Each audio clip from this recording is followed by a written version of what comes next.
Have you always wanted to run your own business? Maybe you're just fresh out of school, or maybe you're working a trade for someone else right now and you want to be your own boss. Let's break down the basics of how to get your home services business started from nothing.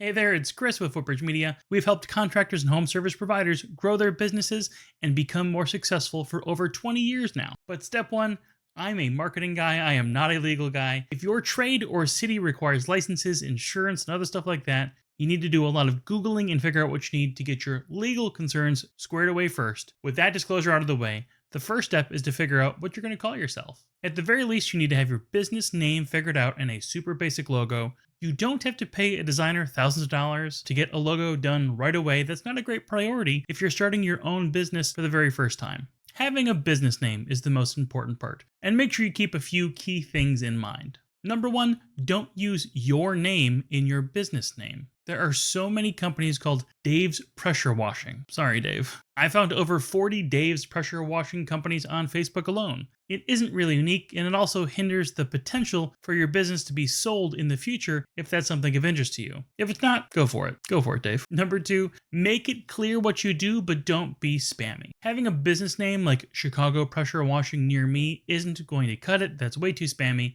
At the same time, some random name or less specific name like Visions of Tomorrow could be a great software startup company name, but it doesn't clearly tell us your service offering if you're a contractor. Number three, be careful of using your location in your business name. Aside from being potentially spammy if you overdo it, it can also constrain your company's ability to grow geographically in the future. Overall, your business name should be unique, but still easy enough to read and understand when driving past a yard sign. Once you get your name squared away, there's one more step you need to take care of before you even leave the house for the first job. You need to create your Google business profile. If you don't have one already, go to business.google.com and start the process to create a listing. Follow the steps in order, including accurately selecting your main category, adding your contact information, and so on. It doesn't have to be perfect to start, but we do want to make sure it is live and that you have a specific URL, your web link, that you can give to people later on. Tag the business cycle. This is the exciting part. This is the start of the business growth cycle that I like to call tag. The first step in the tag cycle is T, target new customers. The first time you do the cycle, you talk to your friends, family, and neighbors to let them know you've started a new business and you're looking for new customers. Let them know you'll give them a good deal for being an early customer. Book those first jobs and complete work for those people. If they like you enough to book you, then chances are they'll be more understanding of you if it takes longer to do the work properly. Targeting new customers can be done in a variety of ways eventually, but the first time around, use your personal network of who you know to get your first jobs under your belt. The second step in the tag cycle is A, ask for the review. Talk to your newly completed customers and ask for a review on your Google business profile. Ask them in person after the job is done. Thank them for trusting you and your new business. Then ask them if they could help you out by leaving you a good Google review. You can then text and or email them the link that you got when you created your Google business profile to make it as easy as possible for them to leave you a positive review. The third step in the tag cycle is G, grow by investing in your business. The money you earned on that first tag cycle doesn't go into your pocket just yet. Pay yourself only what you absolutely must just to get by, especially when you're early on in the process. The priority here is not to pay yourself. We need to grow your business as the priority.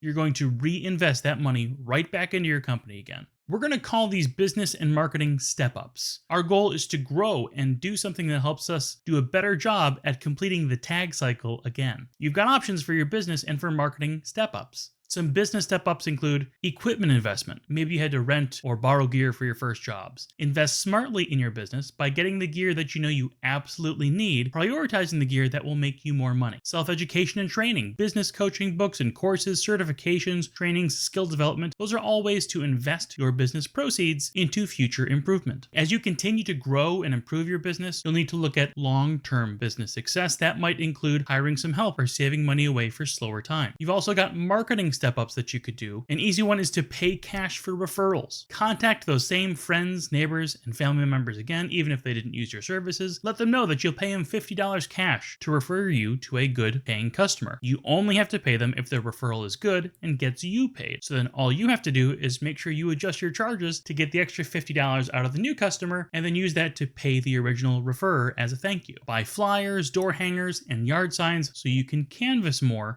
neighborhoods, and get more business while looking more professional. You can also try Facebook ads. Increase your reach by using Facebook ads to get access to newer customers. Just be careful that you're targeting the right people and the right locations so you're not wasting your money to get in front of Facebook users you could never service. Again, thinking about the long term here, operating a website, review management system, or other long game online marketing efforts can help you to get lower cost leads over time to grow your business. The important thing here is to pick the right step ups for where your business is right now. It has to be a good enough reach to at least be a little uncomfortable to make an impact. If you reach too low, you won't invest enough in your business. You won't get the improvements you need to continue your tag business cycles. If you reach too high, you'll overspend and overexert your business. You'll risk losing business momentum and your growth will slow or stop. Do the cycle again for forever. You'll continue to repeat the tag cycle again and again. Tag. T, target new customers. A, ask for the review. G, grow by investing in your business. The first tag is the hardest, but once you have a little money in your pocket and you can see your success go from concept to reality with some hard work and some determination, you'll get more cash to invest in your business and continue the tag cycle. The more you loop, the more experience you get, the more reviews you get, the more opportunity you get to grow your business. If you plan on using some of these tips to grow your business, let us know in the comments. You can also like and subscribe to see more content like this in the future. If you need help with tag, targeting new customers, asking for reviews, or growing your business, the pros here at Footbridge Media are always ready to help. You can learn more about how we help contractors just like you by visiting us online at footbridgemedia.com.